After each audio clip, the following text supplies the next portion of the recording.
Baik, Assalamualaikum warahmatullahi wabarakatuh. Selamat pagi dokter dan teman-teman semua. Perkenalkan, kami dari kelompok 34 dengan tema gangguan dalam pola makan.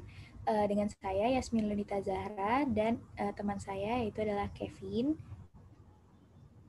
Izin untuk menyampaikan presentasi. Yang pertama adalah gangguan dalam perilaku makan. Uh, Banyak dari kita masih menganggap sepele tentang gangguan dari perilaku makan ini. Nah, perilaku menyimpang atau eating disorder merupakan gangguan makan yang dapat menyebabkan tubuh menjadi terlalu kurus atau terlalu gemuk.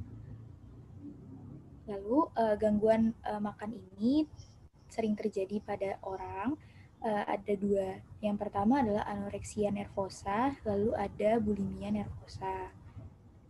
Nah, yang pertama adalah anoreksia nervosa. Anoreksia nervosa ini atau biasa yang dikenal dengan penyakit anoreksia merupakan gangguan makan dengan rasa takut berlebihan bila berat badannya bertambah. Nah, penderita ini cenderung terobsesi untuk memiliki tubuh yang sangat kurus, seperti layaknya seorang model yang sangat kurus dan tinggi. Nah, gejalanya yang pertama adalah mereka itu selalu memperhatikan bentuk tubuh di depan cermin. Nah, biasanya mereka itu khawatir dengan bentuk tubuh yang gendut, terutama pada bagian perut, paha, dan lengan atas. Lalu mereka juga sering mengonsumsi obat-obatan seperti obat pencahar.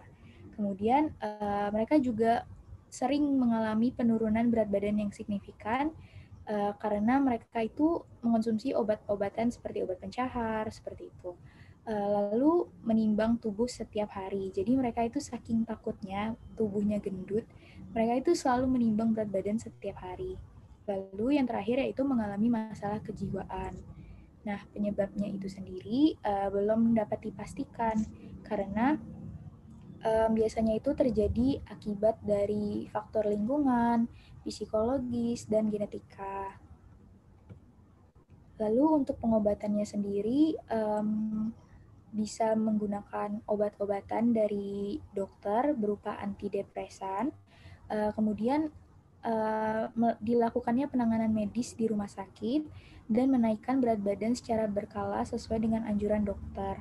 Nah, tidak lupa untuk penanganan melalui aspek psikologis berupa terapi pola pikir yang positif begitu.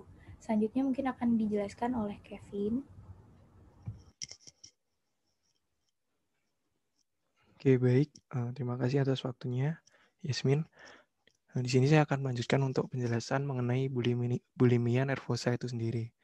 Nah, bulimia nervosa ini sendiri merupakan gangguan makan yang diakibatkan karena mengonsumsi makanan itu jumlahnya itu berlebihan.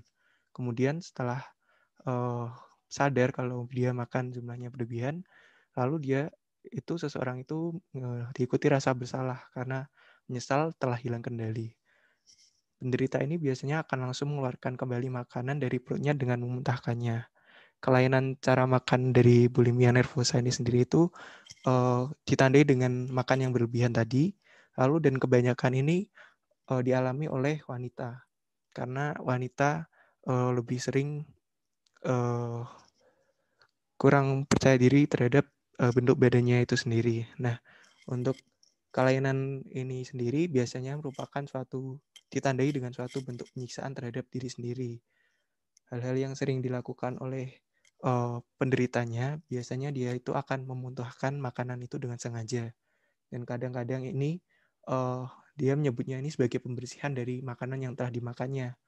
Lalu juga dia kadang menggunakan obat-obat pencahar atau obat diuretik begitu untuk mengeluarkan sisa makanannya melalui urin. Oke, next. Nah, untuk gejalanya sendiri ini bermacam-macam. Untuk yang pertama, gejalanya biasanya penderita ini akan menghindari makan di depan orang lain. Perasaan dari penderita itu ingin terlihat lebih kurus, jadi ia merasa hilang kendali, lalu setelah makan banyak tadi dia memuntahkannya dengan berusaha masukkan jarinya ke dalam mulut. Lalu yang ketiga juga menggunakan obat pencahar. Yang keempat selalu mengkhawatirkan berat badannya itu sendiri. Lalu yang kelima beranggapan negatif terhadap bentuk tubuh dari dirinya sendiri. Lalu untuk penyebabnya sendiri, sampai sekarang penyebabnya itu belum diketahui secara pasti. Tetapi faktor psikologis ini turut mendukung atas terjadinya penyakit atau kelainan dari bulimia nervosa ini sendiri. Nah, untuk faktor psikologis ini sendiri biasanya juga didukung karena perasaan ingin menjadi kurus dan masalah tertentu lain yang dapat menjadi penyebabnya. Oke, next. Nah, untuk pengobatannya sendiri ini bermacam-macam. Yang pertama dengan psikoterapi, seperti terapi perilaku kognitif dan terapi interpersonal. Nah, untuk terapi perilaku kognitif ini yang dimaksudkan untuk membantu mengembalikan pola makan penderita. Jadi, kita mencoba untuk mengubah perilaku tidak sehat itu menjadi sehat dengan pola pikir yang negatif dari penderita itu menjadi positif. Lalu yang kedua itu ada terapi interpersonal.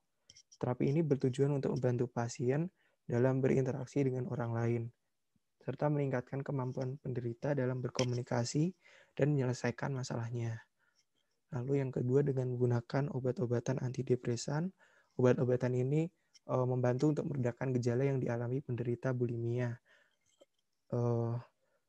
Biasanya dokter itu akan memberikan suatu obat bernama fluoxetine. Obat ini merupakan jenis obat antidepresan yang paling sering digunakan untuk mengobati bulimia. Lalu yang ketiga, apabila gejala semakin memburuk, maka harus segera diberi penanganan khusus oleh dokter di rumah sakit.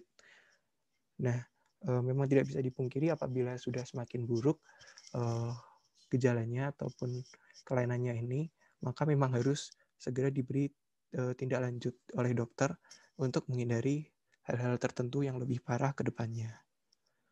Oke, mungkin itu dari saya. Terima kasih. Saya kembalikan ke Yasmin.